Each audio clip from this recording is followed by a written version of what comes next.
Bismillahirrahmanirrahim. Alhamdulillah salatu wassalamu ala Rasulillah. Ikhwan akhwat dirahmati subhanahu wa ta'ala. Tawakal hakikatnya adalah menggabungkan antara penyandaran hati kepada Allah subhanahu wa ta'ala dan melakukan sebab, atau bahasa kita namanya ikhtiar. Dan ini sudah diisyaratkan dalam banyak dalil ya. Seperti sabda Nabi sallallahu alaihi wasallam, "Ihris ala ma yanfa'uk wasta'in billah wa la ta'jas." Semangatlah engkau untuk meraih apa yang bermanfaat bagimu, baik perkara dunia maupun perkara akhirat. Ya, Rasulullah suruh semangat, ihris, semangatlah. Wala ta'jas wasta'in billah, dan minta tolonglah kepada Allah Subhanahu wa taala, dan jangan kau lemah atau malas ya. Jadi dalam hadis ini Rasulullah SAW menyuruh menggabungkan antara berikhtiar dan minta tolong kepada Allah Subhanahu wa taala. Inilah yang disebut hakikat tawakal. Demikian juga dalam satu hadis ketika ada seorang datang kepada Nabi sallallahu alaihi wasallam, kemudian dia mengatakan, "Ya Rasulullah, utlikuha wa atawakkal ala Allah." Ya Rasulullah, ini ontaku, aku lepaskan saja dan aku bertawakal kepada Allah, yaitu masuk masjid atau kemana. Aku lepaskan ontaku dan aku serahkan kepada Allah. Kata Nabi, tidak, i'qilha wa tawakkal ala Allah. Yang benar itu kau ikat ontamu dan kau bertawakal kepada Allah. Di sini Nabi juga menyuruh dia untuk menggabungkan dua hal. Pertama, bersandar kepada Allah Subhanahu wa taala, kemudian mengikat onta ya, agar ontanya tidak hilang. Ya, ini jelas Rasulullah SAW menyuruh menggabungkan dua perkara. Sebagaimana juga Rasulullah SAW telah isyaratkan dalam hadis yang sudah pernah kita bahas, hadis tentang burung. Rasulullah SAW bersabda, "Lau annakum tatawakkaluna 'ala Allahi haqqa tawakkulih, la razaqakum kama yarzuqut tayr. Taqdu khimasan wa taruhu bitana." Seandainya kalian bertawakal kepada Allah dengan tawakal yang sungguhnya, maka Allah niscaya akan berikan rezeki kepada kalian sebagaimana Allah beri rezeki pada burung. Burung pergi di pagi hari dalam kondisi perut kosong dan dia balik dalam kondisi perut kenyang. Perhatikan di sini Rasulullah menjelaskan tentang seorang bertawakal ya.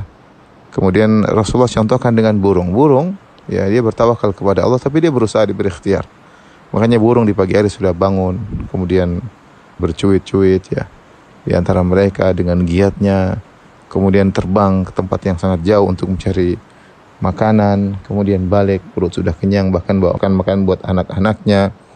Ini dalil bahwasanya Rasulullah SAW menyuruh kita untuk menggabungkan antara tawakal dan usaha. Oleh karenanya ketika ada sebagian jemaah haji yang mereka ingin berhaji tanpa bawa bekal, kemudian mereka berkata, "Kami tawakal kepada Allah, tidak perlu bawa bekal, pokoknya kami bisa melaksanakan haji." Maka ditegur oleh Allah Subhanahu wa taala. Ya, Allah turunkan sampai firman-Nya dalam Al-Qur'an, "Wa tazawwadu fa inna khairaz zadi taqwa."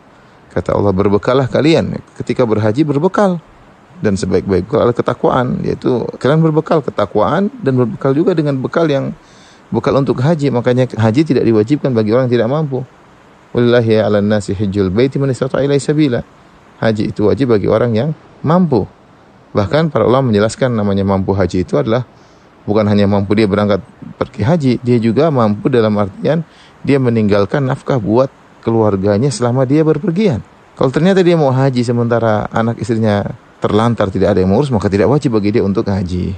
Ini jelas bahwasanya Allah menyuruh kita untuk berikhtiar ya.